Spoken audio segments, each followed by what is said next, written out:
담보물권이죠. 페이지요. 128페이지요. 페이지 128페이지 유치권이요. 유치권 보도록 하겠습니다. 그 다음에 이런 문제집 있죠. 문제집은요.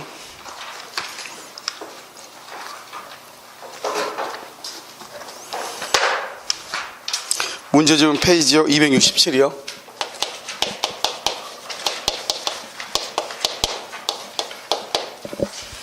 페이지 267이요. 됐죠? 여기 보면요. 담보물권을 한번 보세요.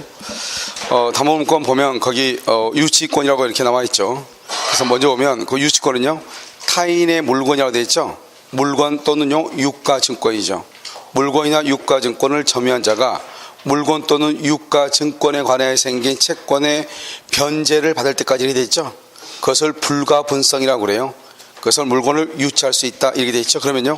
지금 그 옆에 밑에 그림을 보면 타인의 물건이나 유가증권 쭉 이렇게 나와 있죠. 그러니까 이 의 있잖아요. 이 의를 그대로 지금 해설을 하면 되는 것이에요. 그래서 지금부터 한번 보시면 우리가 이제 유치권은 타인이죠. 타인의 물건이나 또는요 유가증권이에요. 물건이나 유가증권을 이것을 적법하게 점유를 해야 돼요. 적법하게 점유를 했어요. 물건이나 유가증권으로부터 발생한 채권이요. 이 발생한 채권에 대해서 변제기예요. 변제 받을 때까지요.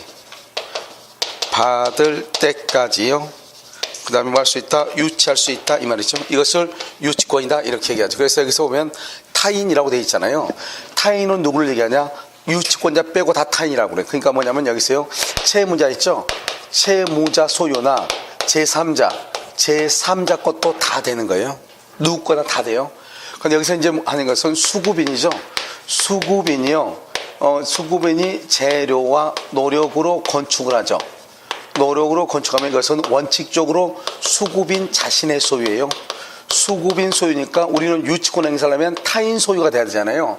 그런데 이건 수급인 자신의 소유니까 유치권이 안 되는 것이에요. 알겠죠? 그 다음에 이건 수급인 소유가 되고 수급인이요. 그래서 재료와 노력으로 건축했다 이렇게 돼 있잖아요. 그것을 수급인 소유 이렇게 돼 있고요. 그 다음에 두 번째는 뭐냐면 두 번째는요. 재료와 노력인데 만약에 이것을 도급인 소유죠. 도급인 소유로 하기로 합의를 하죠. 그래서 도급인 소유로 하기로 합의를 하면요. 이때는 유치권이 되죠. 왜요? 도급인 것으로 하기로 하면은 그것은 이제 누구 것이죠? 수급인 자신의 것이 아니죠. 그래서 타인 소유니까 된다 이 말이죠. 여기서 우리가 나오는 것보다는요. 그냥 뭐라고 나오냐면 수급이네요. 이렇게 나올 거예요. 공사대금채권이요. 그냥 공사대금채권 그럼 무조건 유치권이 돼요. 왜냐하면 공사대금은 물건으로부터 나오는 거잖아요. 그러니까 우리가 수급이냐 하는 것은 공사업자를 얘기하죠. 건축업자예요. 여기서 물건이죠. 여기서 물건은 동산과 부동산이 있죠. 이 동산과 부동산 중에서 부동산의 경우는 등기를 하지 않아도 되고요. 등기. 그 다음에 유가증권은 어음이나 수표 같은 것이죠. 이것은요. 배서를 하지 않아도 돼요. 배서. 그러니까 이거 왜 그러냐? 그건 법정담보물권이니까 그렇죠. 법정담보물권이요. 이 법정담보물권이라는 것은 법에 의해서 인정되는 물건이다 이런 말이죠. 그럼 이 법정담보물권은요. 첫 번째 뭐가 있냐? 그것은 부종성이 아주 엄격해요. 그래서 부종성이 엄격하다는 것은 우리가 다음 시간에요. 저당권 할 때 얘기하겠지만 피담보 채권이 소멸하면 유치권도 당연히 소멸해요. 엄격하고요. 그다음에 법정담보물권은 합의로 성립할 수가 없어요. 그래서 유치권은 합의로가 안 돼요. 반드시 법률의 규정에 의해서만 법정담보물권이 인정이 돼요. 그래서 이것은 절대로 뭘 안 된다? 합의가 안 된다는 거죠. 그래서 법정이니까 뭘 하지 않죠? 여기 등기를 하지 않잖아요. 그래서 법정은 법률의 규정이니까 등기하지 않죠? 등기하지 않으니까 여기서 뭐가 없냐? 우선 변제권이라고 하는 것이 나올 수가 없는 거예요. 우선 변제라는 것은 우리가 후순위보다 먼저 뭐란다? 배당을 받을 수 있다 이런 말이잖아요. 후순위보다. 그런데 법정담보물권은 등기를 하지 않기 때문에요. 후순위보다 먼저란 말을 쓸 수가 없는 거예요. 알겠죠? 등기하지 않기 때문에. 또 한 가지 네 번째는요. 우리가 경매죠. 경매에서요. 소멸한다 안 한다? 안 하죠. 경락을 받으면 언제나 인수주의가 돼요. 인수주의. 뭐다? 소멸하지 않는다 이 말이죠. 원칙적으로 유치권은요. 왜냐하면 우리가 경매가 되면 말소가 된다는 것은 을구에 있던 저당권에 가는 것이 다 없어진다 이 말이잖아요. 그런데 이것은 인수주의, 인수, 말소가 되지 않아요. 그래서 우리가 나중에 유치권을 보면 알겠지만 유치권은요 소멸하진 않아요. 대항할 수 있냐 없냐의 문제는 있어도 알겠죠. 이런 것들이 이제 우리가 이제 법정 담보물권이고요. 그다음에 적법하게 점유를 해야죠. 그래서 뭐는 안 돼요? 불법 점유는 된다 안 된다? 안 된다는 거죠. 그래서 불법 점유가 안 되는데요. 이 불법 점유는 뭐냐면 절도범 안 되죠. 그런데 절도범 그렇게 나오는 것이 아니고 임대차 해지 후 이 말이죠. 임대차 해지 후. 임대차 계약이 해지되고 난 후에 이 말이잖아요. 그래서 비용을 지출했다. 유치권이 안 돼요. 알겠죠? 그 다음에요. 물건이나 유가, 증권으로부터 발생을 해야 되죠. 다른 것은 절대로 안 되죠. 그래서 물건이나 유가, 증권으로부터 발생해야 돼요. 다른 것은 안 된단 말이죠. 그러니까 어떻게 돼요? 물건이나 유가, 증권으로 발생하니까 권리금 돼야 안 돼요? 권리금 안 되죠. 보증금 돼야 안 돼요? 보증금 안 되죠. 그래서 권리금, 보증금 안 돼요. 알겠죠? 그 다음에 또 뭐냐면 임대인에 대한, 임대인 사람이죠. 임대인에 대한 손해배상 채권이죠. 손해배상 채권. 임대인에 대한 손해배상 채권 이것도 안 돼요. 알겠죠? 사람이 가는 것이니까 물건이 아니죠. 그 다음에 여기서 또 뭐가 안 되냐? 매매대금 안 돼요. 매매대금. 이 매매대금은 안 되는데 이 매매대금 뭐가 있냐? 우리가 시험에 나오는 것은 이제 자재납품대금이죠. 이 자재납품대금이라는 것은 예를 들었어요. 건재상에서 자재를 납품받아서 이 건물을 건축했다 이 말이죠. 그런데 건물을 건축한 사람이 건재상에다가 자재 대금을 안 줬다 이 말이죠. 그러니까 건재상에서요. 우리 자재로 건물을 지었으니까 내가 이 건물을 유치하겠다. 된다 안 된다? 안 된다 이 말이죠. 알겠죠? 자재 납품 대금 안 되고요. 그 다음에 또 뭐냐면 나중에 이제 배우겠지만 계약 명의신탁이죠. 계약 명의신탁에서요. 신탁자가 행사하는 매매대금 상당의 부당이득 반환청권이죠. 된다 안 된다? 안 되죠. 그 다음에요. 여기요. 부속물 매수대금하고요. 지상물 매수대금. 알겠죠? 부속물 매수대금, 지상물 매수대금 이런 것도 안 되는 것이에요. 이것도 안 된다 이 말이죠. 이것을 뭐란다? 물건이나 유가 증권부터 발생한 채권이다 이렇게 얘기하고요. 여기는 뭐란다? 변제기에 있죠. 그래서 그럼 변제기 이렇게 돼 있잖아요. 그럼 변제기에 있다. 그럼 변제기라는 것은 돈 갚을 날짜가 돼야 된다 이 말이죠. 만약에요 변제기를 유예한다. 그럼 어떻게 돼요? 변제기를 유예해 준다. 유예 그러면 돈 갚을 날짜를 연기해 준다 이 말이죠. 그러면 이때는 유치권이 돼야 안 돼요? 유치권이 인정되지 않죠. 그럼 이 변제기를 유예한다는 말이 무슨 말이냐? 이것을 바로 유치권을 배제하기로 유치권 배제 특약이다 이 말이죠. 이것은 뭐가 된다? 유효하게 된다. 그래서 유치권을 배제하기로 하는 특약 유효이다 이 말이고 변제 받을 때까지죠. 이것을 뭐라고 한다? 불가분성이다 이렇게 얘기하고요. 그럼 유치라고 되어 있죠. 그럼 유치는 뭐죠? 목적물을 뭐란다? 점유를 하죠. 점유해서 인도를 거절. 그래서 앞으로 여러분요 유치라는 말로 나오는 것이 아니고 인도 거절 이렇게 나올 수 있거든요. 그러면 이 인도 거절이라는 것도 유치권이다 이 말이죠. 여기서 점유라고 하는 것은 뭐냐? 점유는 유치권의 성립 요건이에요. 무슨 말이냐? 유치권은 점유를 할 때 시작하는 거예요. 그 다음에 플러스 존속 요건이에요. 이 존속 요건이라는 것은 유치권을 만약에 점유를 상실하죠. 점유를 상실하면요. 상실하면 여기서 유치권도 뭐가 된다? 소멸한다 이 말이죠. 유치권이 그 자리에서 없어져요. 그래서 유치권은 점유 자체가 성립이면서 점유 자체가 존속이에요. 알겠죠? 반드시요. 그래서 여기요 우리가 성립하고 존속인데요. 만약에 점유를 상실하면 유치권 자체가 소멸하죠. 그래서 유치권은요 점유를 침탈당하죠. 점유를 상실한 말이 뭐죠? 점유를 뭐를 했다? 점유를 침탈당했다 이 말이죠. 침탈당하면 여기서요 유치권에 기한 물권적 청구권 물권적 청구권이 있어요 없어요? 없다 이 말이죠. 그래서 유치권 자체에 기한 물권적 청구권이 있을 수가 없어. 점유를 상실당하면 그 자리에서 유치권이 없어지니까. 그 다음에요 우리가 이 점유는 어떻게 점유냐? 직접 유치권자가 직접 점유하든 간접 점유하든 다 유치권이 다 인정이 되는 거예요. 그런데 뭐는 안 돼요? 채무자요. 채무자가 무슨 점유한다? 직접 점유하죠. 채무자가 직접 점유, 채무자가 직접 점유. 그럼 유치권이 안 되는 것이 알겠죠? 채무자가 직접 점유한다는 말은 한마디로 말하면 점유를 뭘 했다? 상실했다 이 말하고 똑같아. 아시겠죠? 그래서 유치권은 안 되는 것이에요. 그래서 여기까지 여러분요 기본적으로 잘 알아야 되겠죠? 자 그럼 한번 볼까요? 유치권은요 3년 전에 세 문제 나왔어요. 2년전에 2문제 나고요. 작년에 한 문제 나면서 동시에 저당권에서 3문제가 나왔어요. 그래서 지금요, 우리가 담보물권 있죠. 이 유치권하고 다음 시간에 배울 저당권은 문제가 몇 문제 나오냐? 적어도 문제가 4문제는 무조건 나온다. 그래서 이전에는 보통 3문제 나왔거든요.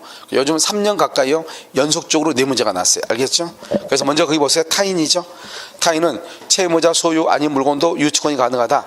그러면 다른 말로 뭐죠? 제3자 소유도 가능하다 이 말이죠. 제3자. 수급인이요, 우리 보통 보면 수급인의 공사대금이라고 나오죠. 그럼 무조건 유치권이죠. 그런데요, 재료와 노력으로 건축한다 그러면 안 돼요. 왜냐? 수급인 자신의 것이니까요. 그런데 도급인 소유로 하기로 합의하죠. 그러면 그것은 누구 거다? 도급인 거죠. 수급인 것이 아니죠. 그러니까 타인 거죠. 그래서 유치권이 된다 이 말이고요. 그 다음에 물건이죠. 물건은 부동산은 등기하지 않고 유가증권은 어음과 수표죠. 배서 우리 보면 어음에다가 뭐 나오죠. 이사한단 말 들어봤죠. 그런 것을 하지 않는다 이 말이죠. 왜? 법정 담보물권이야. 법정은요, 부종성이 엄격하고요. 그 다음에 당사자 간의 합의 동그라미, 합의로 성립 X, 성립할 수 없어. 합의로. 그래서 유치권은 합의로 성립하지 않아요. 그 다음에요, 여기 봐봐요. 유치권은요, 경매가 되면 유치권은 소멸하지 않아요. 경매가 되면 유치권은 인수가 돼요.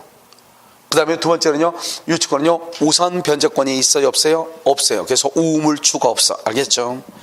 자, 그 다음에 적법한 점이죠. 절도범이요, 수리비용 그건 안 돼요. 임대차 해지 후 거기 줄고요. 임대차가 해지가 됐다는 말이 무슨 말이죠? 끝났다 이 말이죠. 끝났는데 비용을 제출했죠. 유치권 안 돼요. 알겠죠? 그것을 불법이니까요. 그 다음에 물건이나 유가 증권으로부터 발생한 채권이죠. 거기서 뭐 안 돼요? 보증금 안 되고 권리금. 그래서 시험에 지금까지 제일 많이 나온 게 권리금이에요. 권리금 유치권 안 돼요. 임대인 줄고요. 임대인은 물건이 아니고 뭐예요? 사람이죠. 그래서 안 돼요. 물건에 관한 것이어야 돼요. 그 다음 매매대금 안 돼요.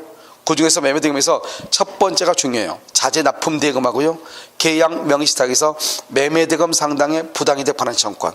이 두 가지는 유치권이 안 돼요. 그 다음에 변제기죠. 유치권을 배제하기로 하는 특약이죠. 이것은 유효가 돼요. 유효. 그럼 여기서 봐봐요.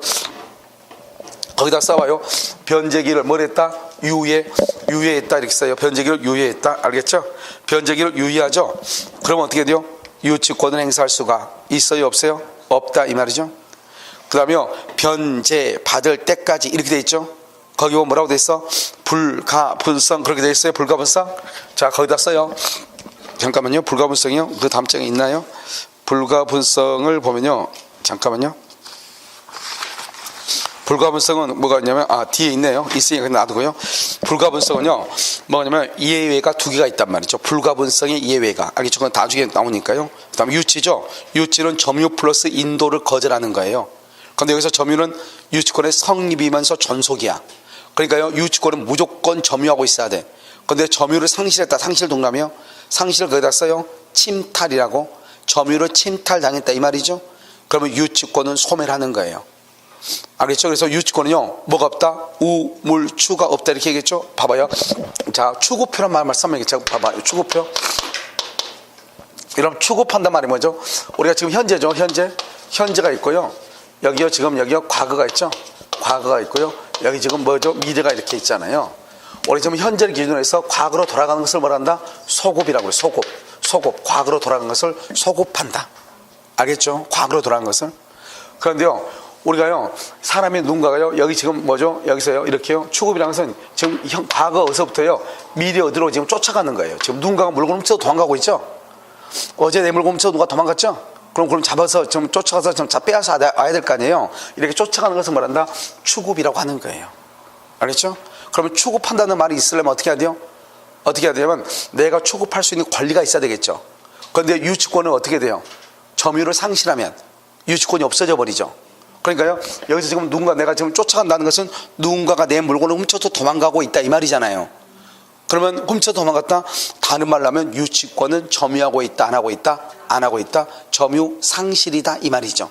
무슨 알겠죠? 그러니까 점유가 상실이니까요, 추급이라고 하는 말이 나올 수가 있다, 없다? 없다 이 말이죠. 없다. 알겠죠? 없다 이렇게. 그래서 우성배들권은 우리가 등기를 하지 않으니까 순수가 안 되니까 안 되고요. 물상대에는 나중에요, 다음 시간에 설명을 해요. 그 다음에 직접 점유, 간접 점유 다 돼요. 다 다 되는데 문제는 뭐예요? 채무자가 무슨 점유? 직접 점유. 채무자가 직접 점유. 채무자가 직접 점유한다는 것은 유치권자가 점유를 상실했다 이 말이에요. 알겠죠? 그래서 유치권이 안 돼요. 시험에 잘 나와 그것도. 밑에 점유 침탈이죠. 점유를 침탈당했다는 말이 뭐죠? 유치권 점유를 상실했다 이 말이죠. 그러면 유치권 없어져요? 그런데요, 점유 회수해소를 1년 내에 제기하죠. 점유 회수해소 1년 내에 제기하면 중요한 것은 소를 제기했단 말이 중요한 게 아니야. 줄고요, 점유 회복이에요. 회복. 점유 회복, 그 말이 중요해요. 회복해야지 소멸하지 않아요. 유치권은 소송을 제기했다는 게 중요한 것이 아니고 유치권은 무조건 뭐 하고 있어야 돼? 점유하고 있어야 돼. 아시겠죠? 밑에 참고를 한번 보세요.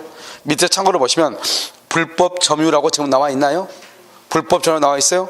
그래서 유치권은 불법 점유 안 되고요, 주의 토지 통행권 안 되고 통행지역권, 이 세 가지는 불법 점유하면 인정이 안 돼. 나중에 자연스럽게 알게 돼요. 알겠죠? 자, 이제 오른쪽 봐요.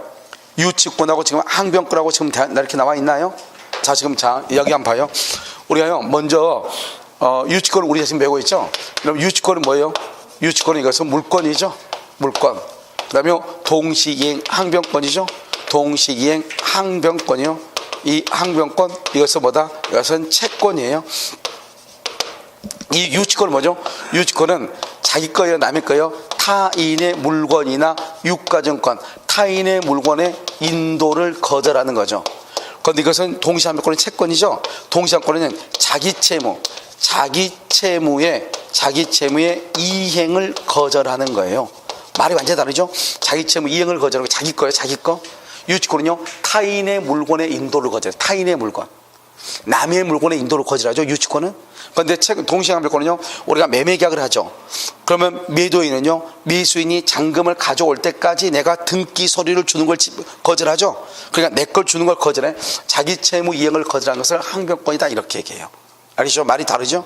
그래서 거기 보면 그럼요, 그 유치권이라고 되어 있죠. 유치권이다 물권이라고 되어 있잖아요. 거기다 쓰란 말이죠. 뭐라고 쓴다? 타인의 물건의 인도를 거절해. 타인의 물건의 인도를 거절해요. 타인의 물건의 인도를 거절해.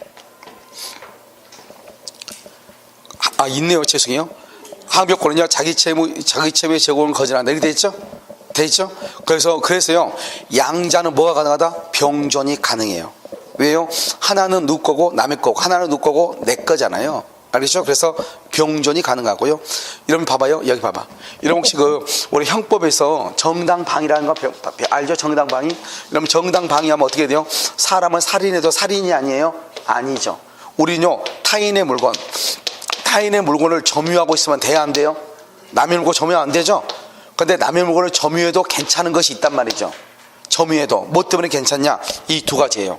동시행 항변권하고 위험 유치권하고.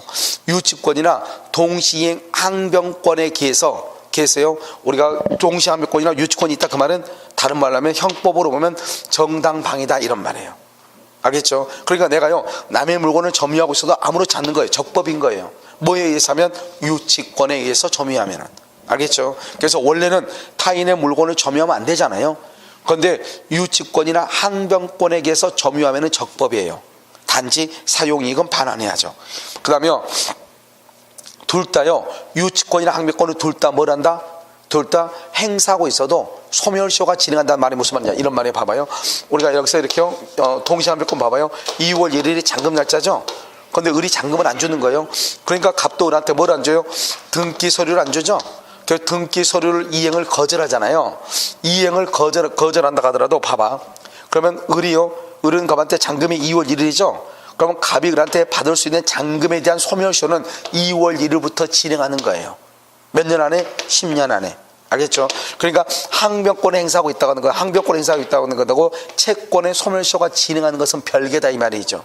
그러니까 여기서 보면요, 유치권 행사하고 있다, 항변권 행사하고 있다 할지라도 소멸시효는 진행한다, 안 한다? 한다 이 말이죠. 한다. 알겠죠? 그래서 우리 시험에 우리 법적으로 뭐라 나왔죠? 유치권 행사는 소멸시효 진행에 영향을 미치지 아니한다 이렇게 돼 있어. 알겠죠? 그 다음에요, 여기 한번 봐봐요. 누구 화장지 없어요? 화장지 없으세요? 자요 봐봐요. 자, 그냥 봐봐.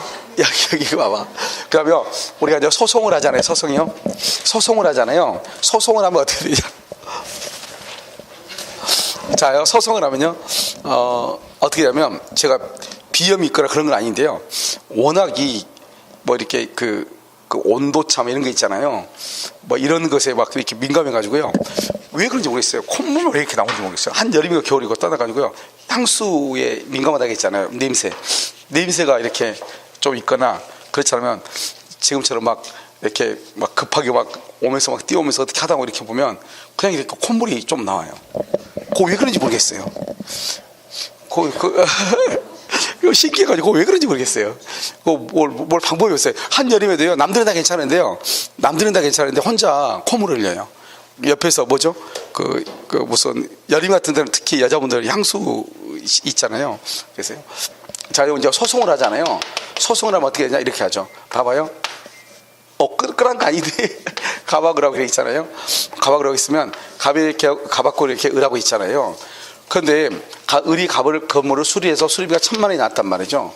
그러면 갑이 을한테 돈을 줘야 되잖아요. 갑이 을한테 돈도 주면서 갑이 을을 상대로 갑자기 돈도 주면서 이 사람이 돈 안 주니까 이 사람이 지금 유치권 행사하고 있죠. 유치권을 이렇게 행사하고 있는데 이 갑이라는 사람이 돈도 주지 않으면서 을한테 뭐라냐, 내 물건 반환이 달라. 그래서 반환 청구 소송을 하는 거예요. 인도 소송, 반환 청구 소송 또는요 명도 소송을 이렇게 했다 이 말이죠. 내 물건 돌려달라. 알겠죠? 이 사람이 지금 유치권 행사하고 있는데 1,000만 원 안 주니까. 그럼 이제 판사가 을한테 물어보겠죠. 너 왜 남의 물건 점유하고 있니? 물어보겠죠. 돌려줘라. 이러겠죠. 이랬을 때 이제 을이 이제 얘기하는 거죠. 을이요? 유치권이죠. 그래서 을이라는 사람이 이제 얘기하죠. 갑이라는 사람이 내가 수리했는데 수리비를 안 줘서 그랬다. 이렇게. 수리비를 주지 않는데 그럼 어떡하냐. 이 말이죠. 무슨 말이죠? 그걸 수리비를 주지 않으니까 내가 지금 이렇게 하고 있다. 이것을 뭐란다? 항변한다고 하는 거예요. 이렇게 항변을 하잖아요. 그럼 법원은 뭐라고 얘기하냐? 아, 너가 그러면 이 물건을 점유할 권리가 있네. 그러면 갑은들한테 무조건 명도 소송하면 안 되겠네. 그러면 판사가 그러죠. 갑 너 그러면 돈 받으려면 너도 수리비 줘. 이렇게. 그리고 너는 갑이 수리비 주면 너는 물건은 줘. 이렇게. 알겠죠? 그래서 뭐라냐? 우리가요, 수리 대금 있죠? 수리 대금하고 그다음에 뭐죠? 물건의 인도 있죠? 이 물건을 서로 맞교환해라 이 말이죠. 서로가. 그래서 이것을 우리는 뭐란다? 상환 이행 판결이다 이렇게 얘기를 해요. 다른 말로 상환, 서로 상태, 서로 교환하라 이 말이죠. 뭐를요? 급부, 그것을 상환 급부 판결이다 이렇게 얘기하는 거예요. 항변을 했을 때. 그런데요, 판사가 이제 을한테 물어보죠. 너 왜 남의 물건 점유하고 있어? 돌려줘야지. 이렇게 얘기하죠. 그러니까 이 사람이요, 법원에 나가서 아무 말도 하지 않아. 즉, 항변을 하지 않는다 이 말이죠. 그럼요, 갑은 을한테 명도 소송을 했죠. 집 돌려달라고. 그런데 을이요, 너 왜 남의 집 불법으로 점유하고 있니? 이렇게 판사는 모르니까 물어볼 거 아니에요. 그랬더니 을이 아무 말도 하지 않죠. 그럼 판사는 뭐라고 하냐? 을은 갑에게 건물을 명도하라. 건물을 명도하라. 봐봐. 갑이 원고고. 얘가요, 소송을 당했으니까 피고예요. 그런데요, 갑이 을한테 명도 소송, 반환 청구 소송을 했는데 판사가 을이 아무 말도 안 하니까 을은 갑한테 반환해줘. 이렇게 얘기했죠. 그러니까 갑이 원하는 대로 다 됐잖아요. 그것을 뭐란다? 이것을 다른 말로 원고, 전부, 승소 판결이라고 하는 거예요. 알죠? 그럼 반대로 하면 뭐예요? 피고, 전부 무슨 판결이요? 패소 판결. 똑같은 말이에요. 알겠죠? 아무 말을 하지 않으면. 됐죠? 그래서 거기 보면 상환 고포 판결이다. 항변했으면 하지 않았다. 피고 전부 패소 판결이다. 이렇게 얘기를 하는 것이에요. 아시겠죠? 자, 그 다음에 밑에 한번 봐봐요. 경매죠. 우리가 이걸 뭐냐면요. 우리가 이제 경매는 두 가지의 경매가 있어요. 하나는 뭐냐면, 하나는요, 경매를 할 때, 하나는 실질적 경매를 이러면요, 우리가 보면 저당권이나 전세권 같은 것에 있어 경매하죠. 그것을 우리 뭐란다? 임의경매라 이런 말 하죠. 임의경매, 특히 저당권에 대한 경매를 담보권 실행경매라고 하죠. 이것은 뭐죠? 이것을 실질적 경매다 이렇게 얘기하죠. 실질적 경매. 이것은 경매를 해서 어떻게 돼요? 우리가 물건을요, 현금으로 만들어서 그 현금에 의해서 법률의 규정에서 순서에 따라서 돈을 받아가는 거죠. 그래서 우리는 경매 우선 변제라고 하는 거잖아요. 그런데 유치권 등에 의한 경매요. 유치권 등에 의한 경매, 이것을 우리는 뭐라냐? 이것을요, 형식적 경매라고 하는 거예요. 형식적 경매. 이것은 이것은 이 물건이 있으면 갑이라는 사람이 있고 을이 있죠. 을이 유치권자잖아요. 을이라는 사람이 이 건물을 경매를 하죠. 경매를 해서 경매대금을 순수해서 돈을 받아가는 것이 아니고 이것을 경매해가지고 이것을 현금화시켜, 현금화시켜가지고 이 현금을 유치를 해가지고 이 현금에서 돈을 자기가 받아오겠다 이 말이죠. 그러니까 우리는요, 원래는 경매는 뭐죠? 여기 실질적 경매는 현금화를 해가지고 여기서 한 단계 더 나가죠. 법원에 의해서 순서에 의해서 배당을 하죠. 그런데 이것은 그게 아니고 현금을 만들어. 그래서 그것을요 꽉 웅켜줘 유치권자가. 그럼 어때요? 그 건물주가 어떻게 하겠어? 당신 돈 받아가고 빼고 나머지 줘 이럴 거 아니에요. 무슨 말인지 알겠죠? 그러니까 법률의 규정에 의해서 순서대로 돈을 받아가는 것이 아니지만 결론적으로는 경매대금에서 돈을 받아온 거나 마찬가지죠. 이걸 뭐란다? 사실상 우선 변제다 이렇게 표현을 하는 거예요. 알겠죠? 그래서 이것을 형식적 경매다 이렇게 얘기해. 그러니까 뭐요? 현금화를 시키는 것을 다른 말로 뭐란다? 이것을 환가한다. 그래서 환가를 위한 경매다. 환가가 뭐죠? 가치로 돈으로 바꾼다 이 말이죠. 뭐를요? 물건을 돈으로 바꾼다.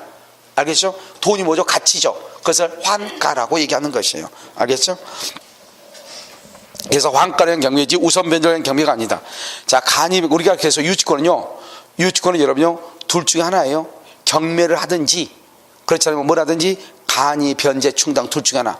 간이 변제 충당이 뭐예요? 여기 봐요. 여러분요 우리가 운동화 있죠. 운동화를 만약에요 이렇게 한다고 해봐. 운동화를요 세탁을 했단 말이죠. 그 운동화 세탁했는데 이게 얼마에 3,000원이잖아요. 얼마인지 모르겠지만 정확하게는요 3,000원 해봐. 5,000원이요? 5,000원? 5,000원이요? 5,000원이요? 그럼 5,000원인데 운동화를 누가 안 찾아가요. 그럼 이거 운동화 안 찾아가면 어떻게 해야 돼요? 원래는 세탁업소는 이것을 유치해가지고 경매를 해야 되잖아요. 그럼 유치해서 경매할 가치가 돼 안 돼? 안 되잖아요. 그걸 뭐란다? 정당한 이유라고 하는 거예요. 정당한 사유? 그럼 어떡한다? 감정인의 평가를 받아요. 이 운동화가 얼마짜리인지 알아야 될 거 아니에요? 했더니 4,750원이다 이 말이죠. 그럼 어떻게요? 법원에 청구해. 내가 이거 그냥 이거 갖겠다. 그런데 그 전에요 채무자한테 통지를 해줘야 돼요. 왜요? 여러분 생각을 해봐요. 채무자는 우리는요 이 운동화가 한낱 낡은 운동화에서 의미가 없을지 모르지만 운동화 주인한테는 의미가 있는 것일 수 있죠. 자기는 와이프하고 자기하고요 이걸요 처음으로요 맨 처음에요 연애할 때요 처음으로 커플로요 운동화 샀던 운동화니까요 와이프가 하도 버리지 말아가지고 어쩔 수 없이 신고 다닐 수도 있고 뭐 이런 의미가 있을 수 있어 없어? 있잖아요. 그러니까 그 사람한테는 다른 사람한테는 하찮은 것인데 그 본인한테는 상당히 의미가 있을 수 있죠. 무슨 알겠죠? 그러니까 통지를 반드시 해야 돼. 그래가지고 아무나 하지 않으면 내가 먹는 거예요. 그런데 이 간이변제 충당은 유치권하고 질권에는 규정이 있는데요 저당권에는 규정이 없어요. 왜요? 저당권은 물건을 점유한다 안 한다? 안 하잖아요. 그러니까 뭐 간이변제 충당이다 하는 것을 할 수가 있어 없어? 없죠. 그래서 저당권은 없는 것이에요. 그래서 질권하고 유치권에만 있다. 자, 비용 청구죠. 유치권자도 비용 상환을 청구할 수 있어요. 이때 비용은 어떤 비용이냐? 유치권을 행사하고 있는 중에 이 말이죠. 알죠? 비용이 생기죠? 그럼 그 비용에 대해서 또 청구할 수 있다 이 말이고요. 아까 얘기했죠? 소멸시효요. 유치권 행사는 채권의 소멸시효 진행에 영향을 미친다, 미치지 않는다, 미치지 아니한다 이 말이죠. 자, 그럼 그 밑에 한번 봐봐요. 이제 압류와의 관계요. 압류와의 관계에서 가장 중요한 것은 뭐냐면 우리는 원칙적으로 여러분요 다음 시간에 배울 것을 말소 기준 권리라고 하는 것이 있는데요. 여기 봐, 여기 2월 1일이요 저당권이 있어요. A가 저당권이요. 저당권이 있죠. 그 다음에 여기요 3월 1일요 3월 1일 B가요 유치권이 있어요. 그 다음에 여기요 4월 1일요 여기 A죠. 여기 A가 뭐란다? 압류를 해요. 압류를 하고요. 여기 5월 1일요 C죠. C가요 또 유치권이 있다 이 말이죠. 우리가요 저당권에 의해서 경매를 하려면 압류를 해야 되잖아요. 압류. 그러면 이 압류하면 압류에서 뭐가 나오죠? 경락이인이 나오잖아요. 경락이인이 나오죠. 그러면 이 유치권자는 압류하기 전에 있던 유치권자는 경락인에게 뭐 할 수 있다? 대항할 수 있지만 압류 후 유치권자는요 경락인에게 뭐 할 수 없다? 대항할 수 없다. 이런 말이잖아. 대항할 수 없다. 이런 무슨 말인지 알겠죠? 그러니까 여러분 딱 보면요 우리가 조심해야 될 거 이거란 말이야. 여기 봐봐. 여기 보면 압류 후의 유치권이죠. 압류한 후의 유치권은 유치권이 소멸한다 그러면 큰일. 우리 시험에 나왔죠. 압류 후의 유치권자는 유치권이 소멸한다. 그건 아니에요. 유치권은 있으나 경락인에게 뭐 하지 못한다? 대항하지 못한다. 그래서 여러분요 거기 보면 그렇게 돼 있죠. 유치권은 성립하나. 그 말이 아주 중요하다니까요. 알겠죠? 그런데 보통 압류라고 나오는 것이 아니고 뭐라고 나온다? 그 위에 있죠. 경매 개시 등기. 경매, 기입, 등기 이런 말을 쓴다 이 말이죠. 아시겠죠? 자, 그렇게요. 그렇게 보시면 되고요. 자, 그 다음 장 봐봐요. 그 다음 장 보면 이제 별것도 아닌데 이제 여기서 이제 지금 이 뒤에 것들은 이제 이 앞에 것들은 거의 대부분 이제 이론에 관한 것들이고요. 뒤에 것들은 이제 우리가 사례 문제로 이제 풀 때 나오는 것들이에요. 이런 한번 볼까요? 거기요. 결련성이라고 돼 있나요? 봐봐. 그리고 유치권은 뭐예요? 유치한다는 것은 뭐예요? 먼저 뭐죠? 피담보 채권이죠. 채권이 있으면 이 채권에 대해서 뭐를 해야 돼요? 점유를 해야지 유치권이잖아요.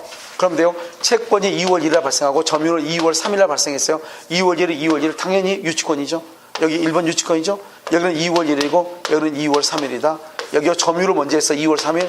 그리고 2월 1일 먼저 하고 채권이 2월 3일에 발생했어. 이렇게. 먼저 점유했는데 수리가 늦게 끝날 수 있잖아요. 그러면 이때 유치권이 발생하는 거잖아요. 여기 늦게 있을 때. 여기는 1월 1일, 1월 똑같으니까 이때 유치권이 발생하죠.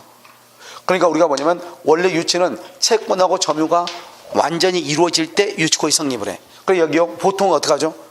채권이 나오면 바로 그때 그냥 뭘 한다? 유치하죠. 점유하죠. 그런데 여기는요. 먼저 채권이 발생하고 이 사람이 뭐라 하냐면 차 주면 내가 이따 저녁에 갖다 갚을게 이렇게 하고 차를 가져갔는데 안 갚는 거예요. 그러니까 그 다음날 이틀 뒤에요. 그 사람을 만나가지고 차를 유치하는 거예요. 여기요. 늦게 유치했잖아요. 여기는요. 먼저 이 사람이 점유하고 있어. 점유하고 있다가 나중에 채권이 발생했어요. 알겠죠? 그럼 뭐 할 수 있다? 유치권을 행사한다 이 말이죠. 그래서 여기서요. 유치권은 2월 1일, 2월 3일, 2월 3일 그래요. 이걸 뭐라고 합니다. 이걸요. 점유하기 전에 발생한 채권에 대해서도 유치권을 할 수 있다. 행사할 수 있다. 말을 읽으면 되는 거죠. 먼저 점유하고 있다가 나중에 수리가 완료가 됐어. 그러면 그때부터 뭘 할 수 있다? 유치권을 주장할 수 있다. 이런 말이죠. 그럼 거기 한번 볼까요?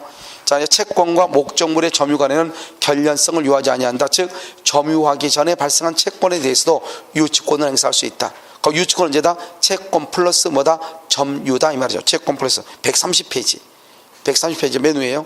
채권 플러스 점유는 유치권 성립이다. 이렇게 돼 있죠. 자, 그럼 봐봐. 2번 봐봐. 채권하고 점유는 뭐를 요구하지 않는다? 결련성을 유하지 아니한다. 이렇게 돼 있죠. 여러분 봐. 이 말이 무슨 말이냐? 결련성을 유하지 아니한다. 이 말의 뜻이 뭐냐? 이 말의 뜻이 이것은 아주 간단한 말이에요. 결련성을 유하지 아니한다. 이 말의 뜻은 여기 봐봐요. 채권이 발생할 때 바로 점유해야만이 유치권이 성립한다. 그럼 이거는 결련성을 유한다는 거예요. 그런데 여기요. 채권이 먼저 있고 나중에 점유해도 되고 먼저 점유하고 나중에 채권이 발생이 된다 이 말이죠. 그럼 서로 결련이라고 해서 서로가 연관성이죠. 이렇게 한마디로 하면 바로바로 그냥 체인이 우리가 연결되시 이걸 얘기한단 말이죠. 그런데 여기서는요. 2월 1일 날 채권이 발생하면 반드시 2월 1일 날 점유해야 된다. 그러면 결련성이죠. 그런데 여기요. 이런 경우도 유치권이 성립하죠. 그래서 결련성이 없다 이 말이죠. 그런데 봐봐요. 여기 갑이라는 사람이요. 차가요. 두 개가 있어. 차가요. A라는 차하고요. B라는 차하고 차가 두 개가 있어. A하고 B하고 차가 두 개. 그래서 갑은 A하고 B하고 차가 두 개가 있어. 알겠죠? 그럼 여기 지금 을이 이렇게 있잖아요. 을이요. 을이 있죠? 그런데 을이 여기 이 차를요. B라는 차를 수리했어. B라는 차. 수리해서 수리비가요. 100만 원이 나왔어요. 이걸 채권이라고 하죠. 채권. 그럼 수리비가 났으니까 유치를 해야죠. 돈 안 주니까요. 그럼 이게 둘 다가 갑의 거니까 이 을이라는 사람은 A라는 차를 유치할 수 있느냐 꼭 B라는 차만 유치해야 되느냐 이 말이죠. 알겠죠? 또는 A라는 차도 유치할 수 있느냐. 그러면요 우리가 채권하고요 이걸 물건이죠. 채권하고 물건하고 반드시 B라는 차만 유치해야 된다. 그러면 채권하고 물건은 결련성이 있다. 알겠죠? 그건 좀 어차피 갑의 거니까 A라는 차도 유치해도 된다. 어차피 차는 똑같으니까. 그러면 연관성이 있다 없다? 없다. 결련성이 없다. 이렇게 얘기한단 말이죠. 그런데 우리가 맨 끝에 한번 봐봐요. 저기 뭐라 나왔죠?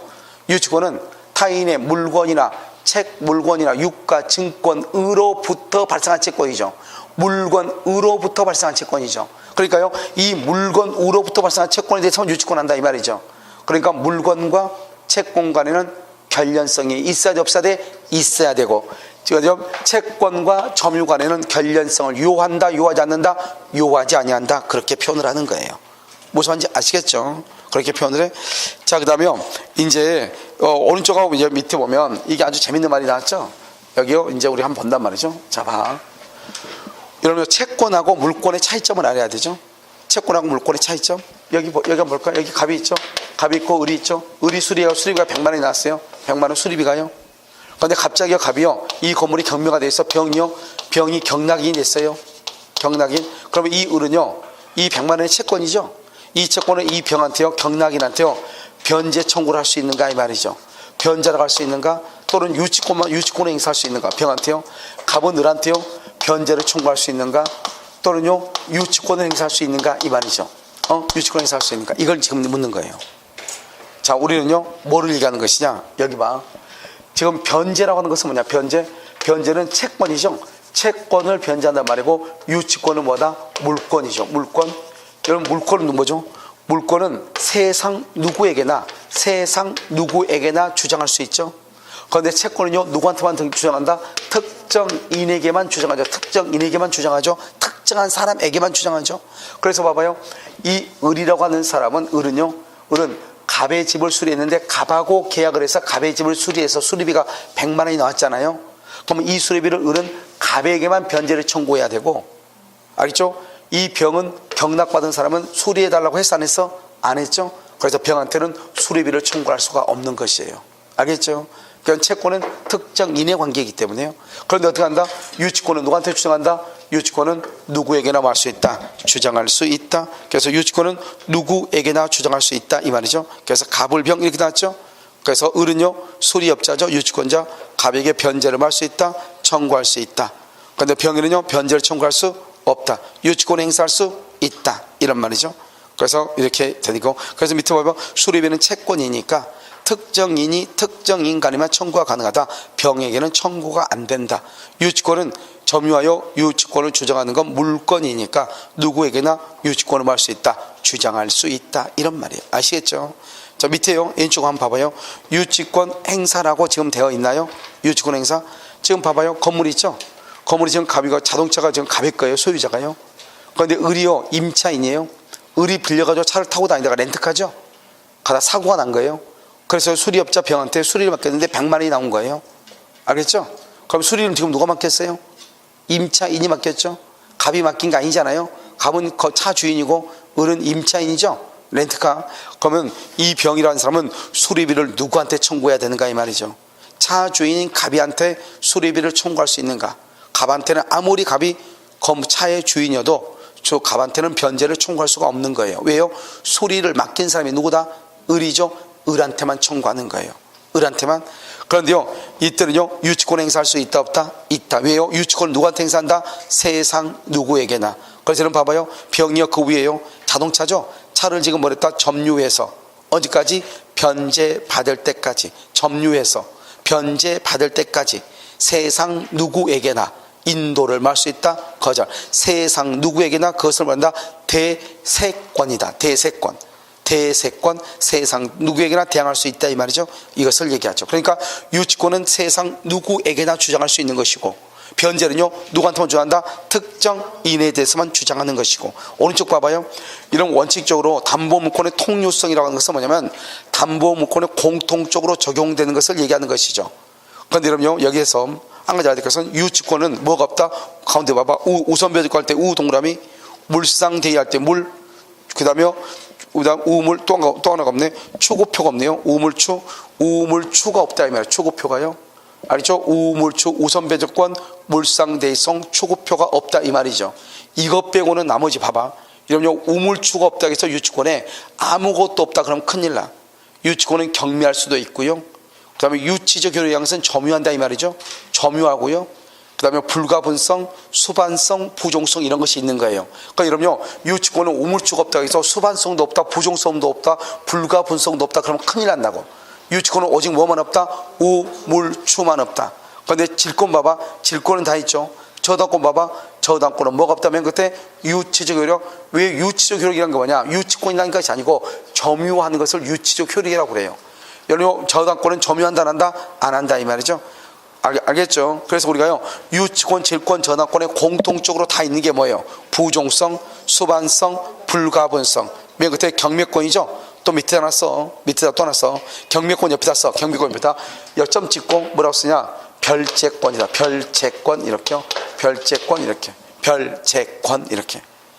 그래서 경매권 옆에다 쓰란 말이에요. 별채권 이렇게. 이런 별채권이라는 게 뭔가 봐봐. 자 봐봐요. 갑이라는 사람이요, 이런 건물이 있고 이런 산이 있고요, 이런 산이 있고 이런 땅이 있어. 근데 이 갑이라는 사람이 파산 선고를 받아. 파산 선고를 받죠. 그러면요, 모든 재산을 홀딩을 해요. 왜요? 이 사람이 파산 선고 받았으면 망했다는 건데 이 재산 처분하고 도망가면 큰일이잖아요. 그래서 홀딩을 해요. 그래가지고 이 재산을 다 처분을 해. 처분을 해가지고 돈으로 만들어서 이제 빚잔치를 하죠. 그걸 뭘 한다? 청산한다고 그래요. 그래서 우리 보면 음식점에서요, 얼굴요, 온 얼굴요, 똥 씹는 얼굴 해가지고 앉아있는 사람들 있죠? 그런 사람들이 있으면 지금 뭐하고 있어? 빚잔치 하고 있는 거잖아요. 내 돈 이거밖에 없으니까 먹고 떨어지든지, 그렇지 않으면 나 고소하든지 알아서 하시오. 그럼 나 이 돈 가져간다는 거잖아요. 그럼 그 사람들 어때요? 일단 몇 푼이라도 받아야 되니까 그걸 그냥 갖고 나눠 갔죠. 그래서 돈이, 채권이 많은 사람 좀 많이 주고 적은 사람 좀 적게 주고 이렇게 청산한단 말이죠. 알겠죠? 그런데요, 여기 이 건물, 여기가 지금 파산 선고이 3월 1일인데 여기는 이 건물이면 2월 1일 날 저당이 먼저 잡혔다 이 말이죠. 파산 선고가 있기 전에. 알겠죠? 그러면 저당권이 먼저 잡혔죠? 그럼 이것을 먼저 별도로 경매를 먼저 해. 그래가지고 여기 저당권자한테 먼저 변제를 해. 알겠죠? 그럼 남은 돈이 있을 거 아니에요? 그건 다시 또 이것도 집어넣어 이쪽에다. 그걸 별채라고 하는 거예요. 알겠죠? 별채권 이렇게. 무슨지 알겠죠? 그러니까요, 경매권이나 별채권은 다 있어. 알겠죠? 유치권, 질권, 저당권에 경매권과 별채권은 다 있다고. 이해됐죠, 지금? 그 다음 맨 밑에요, 우리가 이제 과실수취권이라고 되어 있죠? 자, 여기도 이제 많은 정보를 지금 담고 있죠. 이 과실수취권은 뭐냐면 이런 것이에요. 지금 여기 보면 지금 갑이죠? 갑이 지금 소유자죠? 소유자인데요. 여기 지금 을이죠? 을이 임차인이에요. 이 임차인 사람이 갑의 차를 끌고 가가지고 교통사고가 나가지고 병이요, 수리업자요, 유치권자죠? 수리업자인데 수리비가 100만 원이 났다 이 말이죠. 그러면 돈을 안 주면 어떻게 돼요? 이 병은 이 자동차를 한다? 유치하죠. 그럼 갑이 뭐라 한다? 내 차인데 왜 너가 유치해? 그러면 안 돼요. 나는 사람을 수리한 게 아니죠. 사람을 수리한 게 뭐라고 그래? 성형했다고 그래요. 알겠죠? 사람을 수리한 것이 아니고 물건, 자동차를 내가 수리했지. 이 자동차가 누구 건가는 중요하지 않아요. 알겠죠? 그러니까 이 자동차를 수리했으니까 이 자동차로부터 수리비 100만 원 받을 때까지 나는 이 자동차를 이 세상 누구한테도 돌려줄 수 없다는 거예요. 아시겠죠? 그런데 누가 수리를 맡겼죠? 수리는 임차인이 맡겼죠? 임차인이 맡겼으면 이 병은 수리비를 누구한테만 청구한다고 그랬어? 임차인한테만. 갑한테는 수리비를 청구한다 못한다? 못한다 이 말이죠. 알겠죠? 그런데 이 상태에서 그러면 갑이요, 이게 이제 BMW라고 해봐요. 아니 자기 차를 빌려줬더니 수리비를 못 내서 지금 잡혀 있잖아요. 그러니까 이 갑이라는 사람이 이 차를 가져와야 돼, 안 가져와야 돼? 가져와야 되겠죠. 가져오려면 어떻게 한다? 상당한 담보를 제공하고 뭐를 청구하냐? 유치권 소멸을 청구해. 유치권 소멸을 청구한단 말이 무슨 말이죠? 내 차 돌려달라 이 말이죠. 알겠죠? 그러면 어떻게 한다? 상당한 담보를 제공하고 유치권 소멸을 청구한다 해서 그럼 유치권이 없어지냐? 그게 아니에요. 그게 아니고 이 병이요, 유치권자에 뭐가 있어야 돼? 승낙이 있어야 돼. 승낙. 이런 봐봐요. 이 병, 그럼 상당한 담보가 뭐죠? 여기 지금 100만 원이니까 뭐죠? 여러분 보면요, 모닝 있죠? 모닝 5년차 정도. 5년차. 모닝 5년차는 중고가 하나 더 있는데 이걸 내가 맡기겠다는 거죠. 왜? 모닝 5년차도 중고시장 가면은 적어도 300에서 500은 받는다. 그래 걱정하지 말고 너 100만 원이니까 내가 다른 거 이거 줄 테니까 차 돌려달라 이 말이죠. 그러니까 여기에서 상당이라는 것은 피담보 채권에 상당한 이 말이지 물건에 상당한 그게 아니란 말이죠. BMW가 100만 원 때문에 유치당하고 있는데 예를 들어서요, 1000만 원 있지 뭐죠? BMW하고 똑같은 거 다른 거 맡기라. 그럼 뭐냐? 벤츠 다른 거 하나 사가지고 맡겨야 되잖아요. 100만 원 때문에 유치당하는데 1억짜리를 다시 사가지고 갖다 준다. 말이 안 되잖아요. 그러니까 이때의 상당이라고 하는 것은 피담보 채권의 상당, 100만 원에 상당한 이 말이죠. 그러면 여기서 이 병의 입장에서는요, BMW를 가지고 있는 게 유리해요? 모닝을 가지고 있는 게 유리해요? BMW가 유리해요? 이런요, 항상 그렇다고 볼 수 없어요. 봐요. 만약에요, BMW 있죠? BMW 갖다 놨는데요, 병이요, 그걸 보관해야 되죠. 유치한다는 것은 점유하니까 보관해야죠. 보관하면 잘 보관해야죠. 자기 집이요, 앞에, 집 앞에요, 아파트에는 못 들어가니까요, 아파트 밖에다 사원했단 말이죠. 차를요, 유치한다고. 사원하는데 어떤 놈이 술 마시고 가다가요, 사이드 미러 있죠? 사이드 미러 바로 차가지고 깼어. 그러면 사이드 미러 하나 교환하는데요, 100만 원 더 들 수 있어요. 알겠죠? 그런데요, 모닝은요, 아파트 앞에다가 다 옆에다 붙여놨단 말이죠. 누가 거들떠 봐요, 안 봐요? 안 봐요. 그러니까요, 앞바퀴하고 뒷바퀴에다가요, 껌 씹어서 딱 붙여놓으면요, 떨어지지도 않아요. 누가 들고 가지도 못해요. 그러니까 보관이 쉽잖아요. 알겠죠? 그러니까요, 모닝을 가지고 있을 수도 있죠. 왜? BMW 가지고 있는다고 해서 100만 원 받는 것도 아니잖아요, 꼭. 그런데 문제는 뭐예요? 이놈이 모든 걸 맡겨놓으면 뭐가 문제가 돼요? 돈을 갚으려고 한다 안 한다? 안 하죠. 그런데 BMW는요, 자기 지금 선보러 가야 돼요. 모닝 타고 가는 게 뽀대가 나가겠어요? BMW 타고 가는 게 더 낫겠어요? BMW가 좀 더 있어 보이죠? 그럼 어떻게 해야 돼요? 돈을 빌리든지 강도를 하든지, 알겠죠? 뻑치기를 하든지 어떻게 하든지 간에 100만 원 고의와가지고 차 빼갈 거 아니에요. 알겠죠? 그러니까 이제 의뢰 입장, 병의 입장에서 판단을 해야죠. 어느 것이 자기한테 더 유리한가. 알겠죠? 그래서 이 병이라는 사람이 예스나 노를 할 수 있다 이 말이에요. 그래서 병에 승낙이 있어야 소멸한다 이 말이죠. 내가 지금 얘기하는 것은 지금 청구란 말 앞에 무슨 말이 있어요? 청구라는 말 앞에 무슨 말이 있어? 소멸이란 말 있죠?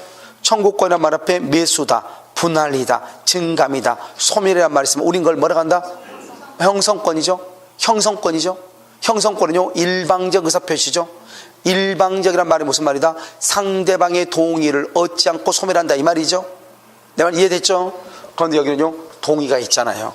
그래서 아주 유일하게 청구권 앞에 매수다, 분할이다, 증감이다, 소멸이란 말이 있으면 형성권인데 이놈 하나만 뭐다? 청구권이다 이 말 아니에요. 무슨 말인지 알겠죠? 청구권이. 왜? 형성권은 동의가 없어도 소멸해야 돼. 일방적이니까. 그런데 여기는 동의가 있어야 소멸하죠. 그러니까 형성권이 아니고 유일하게 뭐다? 청구권이다 이런 말이죠. 아시겠죠? 자, 거기까지만 잠깐 정리할까요? 거기 밑으로 보면 뭐라 나왔죠? 채무자가 상당한 담보를 제공하고, 그 다음에 뭐죠? 채권의 상당이죠. 유치권 소멸을 청구하죠. 형성권이다. 소멸은 원래 형성권이죠. 그런데 의뢰 동의가 있어야 소멸하죠. 그래서 유치권 소멸 청구권은 형성권이 아니고 뭐다? 청구권이다. 이렇게. 무서운지 알겠죠? 형성권이 아니고 청구권이다. 유일하게 하나. 자, 그 다음에요. 유치권자는요, 봐봐요. 100만 원 받기 위해서, 유치권자 봐. 이 100만 원 받기 위해서 차를 그러면 계속 유치하고 있어야 돼요? 이 100만 원 받기 위해서 끝까지 유치하고 있어야 되냐고. 그건 말이 안 되는 거잖아요. 100만 원 받기 위해서. 그럼 어떻게 한다? 이 병이라는 사람이 얘기하죠. 을한테. 뭐란다? 나 이 차 렌트 좀 줘야 되겠다. 렌트카. 내가 렌트해가지고 하루에 10만 원이나 가니까 열흘간 렌트로 줘가지고 내가 그러면 이 돈에서 공제 나가겠다는 거죠. 공제. 그럴 수 있어 없어? 있잖아요. 그래서요, 이 병이 누구다? 채무자. 반드시요. 채무자의 승낙이 반드시 있어야 돼. 승낙을 받아가지고, 승낙 없이 하면 큰일 나요. 채무자의 승낙을 받아서 뭘 할 수 있다? 대여하고, 그 다음에 뭐다? 담보 제공하고, 대여하고, 담보 제공. 알죠? 대여, 담보 제공. 또 채무자의 승낙을 받아서 뭘 할 수 있다? 사용을 해. 만약에 승낙 없이 하죠. 승낙 없이. 그럼 유치권 소멸을 청구해. 알겠죠? 그래서 대여, 담보 제공, 사용은 반드시 승낙을 받았어야 돼. 그런데 모든 걸 승낙을 받는 것이 아니고 보존을 위한 것은 승낙을 받아 안 받아? 안 받는다. 보존은 승낙이 필요가 없다 이 말이죠. 자, 한번 볼까요? 맨 위에 동의 위에 보존을 위한 사항, 즉 동의 없이 사용이 가능하다. 즉 자기가 수설한 집에 스스로 유치불인 주택에 거주하여 사용하는 것. 자기가 수설을 했는데 그 집에 스스로 들어가서 사용을 해. 돈 받을 때까지. 그걸 판례가 보존을 위한 사용이다. 그런데 사용이익이 있어 뭘 한다? 반환을 해야 돼. 그럼 보존은 동의 받아 안 받아? 안 받는다. 보존은 동의 없이다. 그런데 동의를 받아야 된 것은 대여하거나 담보 제공 사용을 할 때. 그래서 대여하면 월세가 나오죠. 그 월세를 뭘 한다? 과실이라고 그래. 그러면 유치권자가 그 과실을 수치를 해. 수치를 해가지고 만약에 그 과실이 금전이 아니면 경매를 해야 돼요. 그래가지고 자신의 채권 변제에 우선 충당을 해. 무슨 말이냐?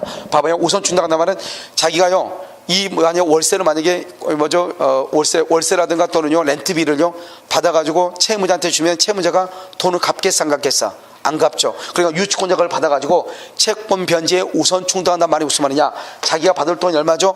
100이죠. 100에서 10만 원씩 빼는 거죠. 받아가지고 하루씩. 그럼 얼마? 90. 또 90에서 또 10을 빼. 그럼 얼마? 80. 띵띵띵띵띵띵 해가지고 10만 원 나머지 남죠? 10만 원. 그럼 얼마가 된다? 0이죠. 그럼 0이 되면 유치권이 없어지죠. 그럼 차를 돌려준다 이 말이죠. 문제는 여기에서는 지금 뭐라 나왔죠? 채무자로 나왔죠? 채무자. 법조문은 채무자로 나왔는데 판례가 뭐라 그랬냐? 채무자와 소유자가 다르면 소유자를 채무자로 한다 이 말이죠. 여러분 생각해봐. 여기 봐봐. 이 사람이요 채무자죠. 원래는 임차인이 수리를 맡겼으니까 병이 뭐라 한다? 너 돈 없으면 이 차 이거 렌트해가지고 갚을게 이렇게 하죠. 그러면 을이 뭐라 그래? 아 그러면 저는 고맙죠 이렇게 얘기하죠. 근데 갑한테 얘기하죠. 갑이 차 주인이잖아요. 야 너 차 너 돈 안 주니까 얘가 나 이 차 렌트해가지고 하루에 10만 원씩 받아가지고 없애야 되겠어 이렇게 얘기하죠. 그럼 갑의 입장에서는요, 그렇지 않아도 지금요, 차가 유치돼가지고 열받고 있는데요, 또 렌트 줘가지고 또 사고 나면 또 유치될 거 아니에요. 알겠죠? 그러니까 갑의 입장에서 예스 하겠어, 노 하겠어? 노하죠. 그러니까 법조문에는 채무자라고 되어 있지만 채무자와 소유자가 다를 경우는 그 채무자를 누구를 얘기한다? 소유자를 의미한다 이 말이죠. 을을 얘기한 것이 아니고 차를 사용할 때는 무슨 말인지 알겠죠? 그것을 얘기해. 자, 그래서요, 우선 충당하죠. 먼저 돈이 충당이란 말이 뭐죠? 항상 충당한단 말은 받을 돈은 100만 원인데 만약에 갚을 돈도 100만 원이면 아무 문제 없죠. 그걸 변제한다고 그래요. 근데 충당한다는 뜻은 뭐냐면 받을 돈은 100만 원인데 먼저 갚을 돈은 50만 원밖에 10만 원밖에 안 된다 이 말이죠. 그러면 이 10만 원을 어떻게 해야 되는가 이 말이죠. 먼저요, 이자에 충당하고 남은 돈을 원금에 충당하는 거예요. 그래야 원금이 많아야 유치권자가 받을 돈이 어떻게 돼요? 이자가 더 어때요? 많아져요. 적어져요? 많아지잖아요. 그래서 유치권자를 보호하기 위해서 먼저 이자에 충당하고요, 남은 돈을 원금에 충당하는 거예요. 아시겠죠? 자, 그 다음에 동의 봐봐요. 동의 밑에 동의 없이 대여하면 유치권 소멸 청구하죠. 동의 없이 대여한다. 유치권 소멸을 청구한다. 그 다음에 차임 등은 채무자에게 반환해야 돼. 왜? 동의 없이 만약에 렌트를 주잖아요. 그럼 그것은 적법이 아니고 불법이 돼요. 그러니까 그 렌트비를 받으면은요, 그건 채무자한테 반환해야 돼요. 알겠죠? 동의 없이 하면은. 그럼 동의 없이요, 차를 빌려주면요, 갑의 입장에서는 이것은 황당스러운 거잖아요. 그러니까 만약에 이 병이라는 사람이 차를 렌트를 줘가지고 거기에서 렌트비를 받아가지고 우선 충당을 하려면 반드시 채무자의 승낙이 있어야 되지, 승낙 없이 자기 멋대로 렌트를 주잖아요. 그래서 렌트비를 받죠. 그것은 자기가 충당을 못해요. 그럼 어떻게 해야 돼요? 그것은 채무자한테 돌려줘야 돼요. 무슨 말인지 아시겠죠? 그것을 얘기해. 그래서 여러분요, 문제를 잠깐 몇 개 한번 봐봐요. 여러분, 자, 유치권이요. 유치권을 보시면 어디를 보시냐? 자, 유치권이요. 어디를 보시냐면은 페이지요. 페이지 271페이지. 페이지 271페이지를 보세요. 보면요, 작년에 이제 나왔던 감정평가사 시험이 나왔던 거죠. 480번 보세요. 480번. 지금 봤어요? 자, 1번. 유치권 행사는 피담보 채권의 소멸시효 진행에 영향을 미친다, 미치지 않는다, 미치지 않는다. 알겠죠? 271페이지.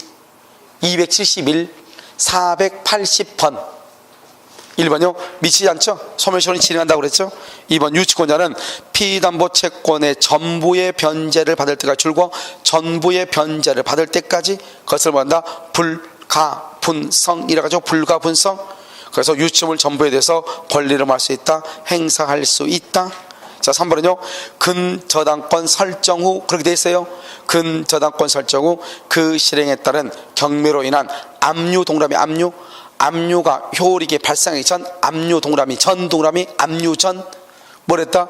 유치권으로 경매 유치권이죠. 그러니까 이 유치권은 압류하기 전의 유치권이죠. 그럼 압류하기 전의 유치권자는 경락인에게 말 수 있다, 대항할 수 있다. 3번 틀렸죠? 대항할 수 없다. 4번요, 피담보 채권의 채무자를 줄고 채무자를 직접 점유. 다른 건 다 되는데 채무자가 직접 점유하면 된다, 안 된다? 안 된다. 유치권은 성립하지 않는다.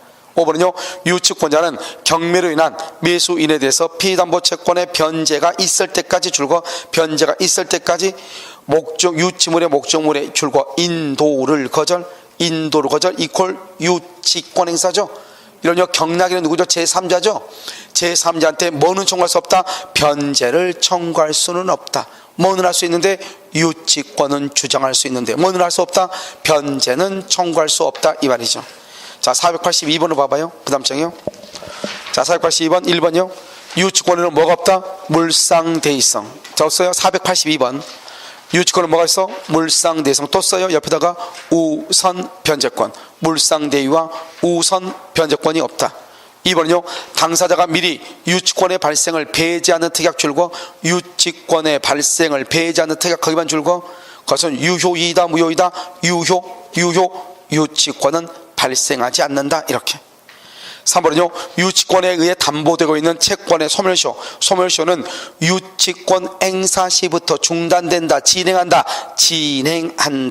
유치권 행사는 채권의 소멸시효 진행에 영향을 미치지 아니한다. 5번, 유치권자는 유치 목적물을 경매로 매각받은 자, 줄과 매각받은 자 제3자죠. 제3자에게 맨 끝에 변제를 청구할 수 없다.